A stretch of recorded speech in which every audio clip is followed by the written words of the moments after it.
सत्संग के मां बैठकर कोई बात चलावे और उस अपराधी आत्मा को 3 लोग नहीं ठोर। तो इसलिए सत्संग को बहुत महत्व देना चाहिए आपने,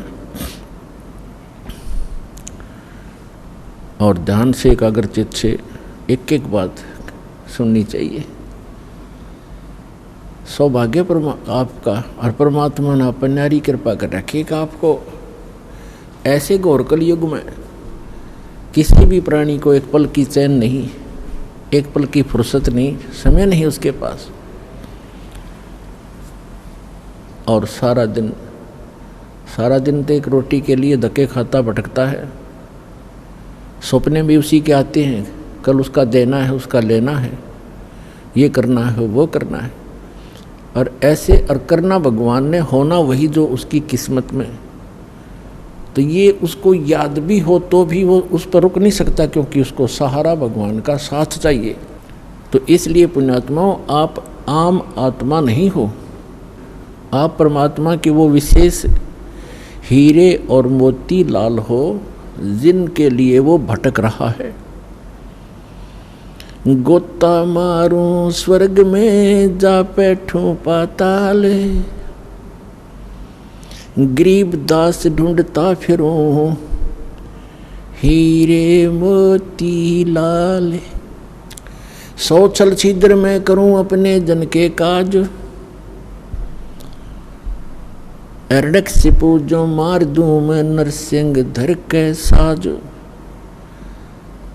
तो परमात्मा कहते अपनी प्यारी आत्माओं के लिए ना जाने मैं के कारण बनाता हूँ, उनको सत भक्ति पर लगाने के लिए, सच्चा ज्ञान समझाने के लिए, और उस परमात्मा के प्रयत्न को आप सफल करो, अपना कल्याण करवाओ। मात पिता मिल जाएंगे 184 माही, सतगुरु सेवा और ये भक्ति भाई फेर मिलन की नाही।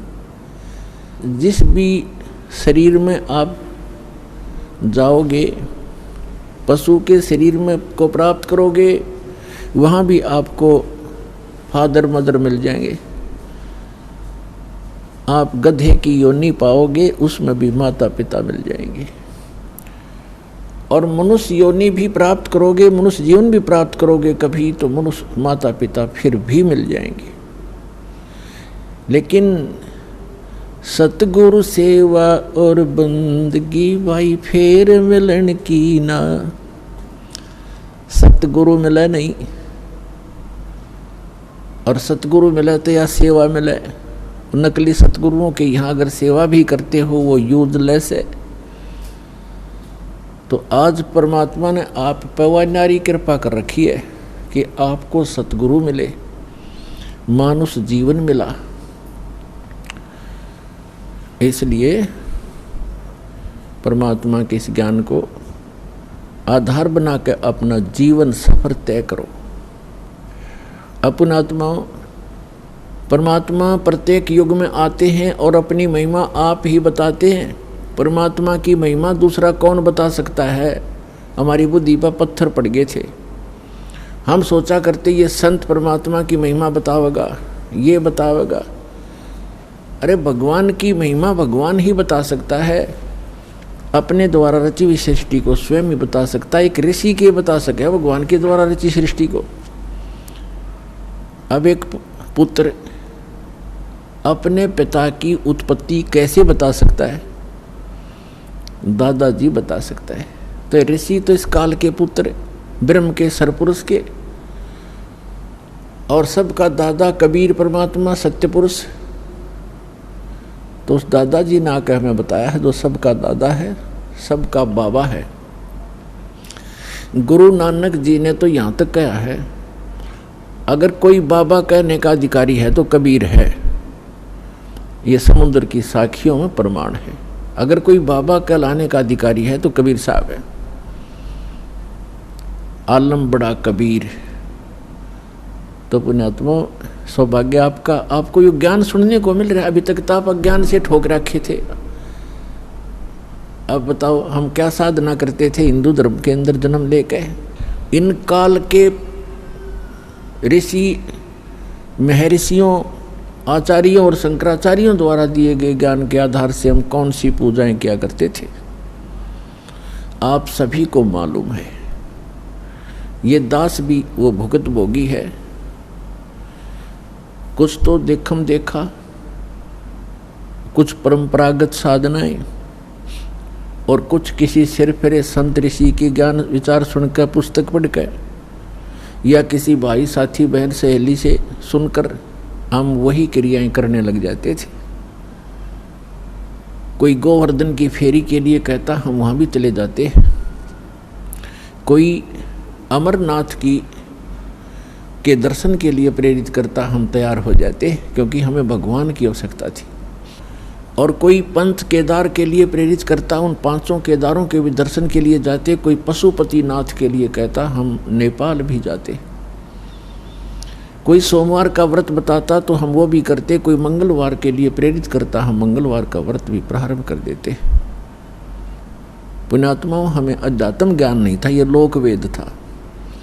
तो परमेश्वर ने स्वयं आकर के एक संत भक्त, और परमेश्वर तो वो थे ही, और एक सतगुरु, इन सब की भूमिका की।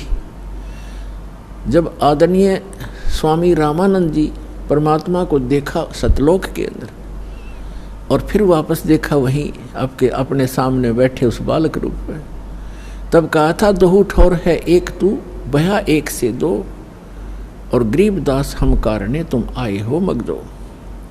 तुम साहेब तुम संत हो और तुम सतगुर तुम हंस, गरीबदास तेरे रूप बिना और न दूजा अंश। बोलत रामानंद जी सुनो कबीर करतार, गरीबदास सब रूप के तुम ही सृजनहार। मैं भक्त मुक्त भया और भरम कर्म कियो नाश, गरीबदास निज ब्रह्म तुम मुझे हो गया दृढ़ विश्वास। तो परमात्मा के विषय में कहा है स्वामी रामानंद जी ने कि तुम साहेब, साहेब माने परमात्मा, जैसे आपको डेफिनेशन ऑफ गॉड सुनाई थी प्रथम दिन। तुम साहेब, साहेब माने परमात्मा, सर्वश्रेष्ठ प्रभु। वैसे तो साहेब हम सभी के साथ लगाते हैं, जैसे तहसीलदार साहब, SDM साहब, डिप्टी कमिश्नर साहब, कमिश्नर साहब, मंत्री साहब और प्रधानमंत्री साहब और मुख्यमंत्री साहब, ये सारे साहब हैं। लेकिन इन फैक्ट जब साहब पूछेंगे कि सुप्रीम कौन है, तो प्रधानमंत्री और उसके बाद माननीय राष्ट्रपति, ये हमारे साहब हैं, वो हैं असली साहब। तो इसी प्रकार ये अन्य देव जो हैं, श्री ब्रह्मा, श्री विष्णु, श्री शिव जी, ये एक विभाग के मंत्री एक ब्रह्मांड के अंदर ओनली। जैसे कोई राज्य का मंत्री हो और उसको हम प्रधानमंत्री की संज्ञा देते हैं, उसकी उपमा देते हैं, तो हमारी वो अज्ञानता का प्रतीक है, वो सच्चाई नहीं है। तो यहाँ क्या बताते हैं, तुम साहेब तुम संत हो, तुम सतगुरु तुम हंस। सतगुरु भी आप ही हो, यथार्थ ज्ञान देने वाले, और तुम हंस। एक भक्त का रोल, यानी एक भक्त ने कैसे रहना चाहिए, कैसी उसकी दिनचर्या हो, कैसा व्यवहार हो, कैसे उसका आचरण हो, कैसी बोली हो, और कैसे वो रह रहा हो, कैसे निर्वाह करता हो, उसके लिए परमात्मा कहते हैं राज्य क्रमता राम की, रजा धरे जो शीस, दास गरीब दरस परस तिन बैठे जगदीश।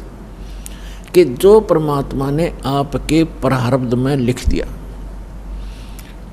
उसके आधार से आप जीना सीखो।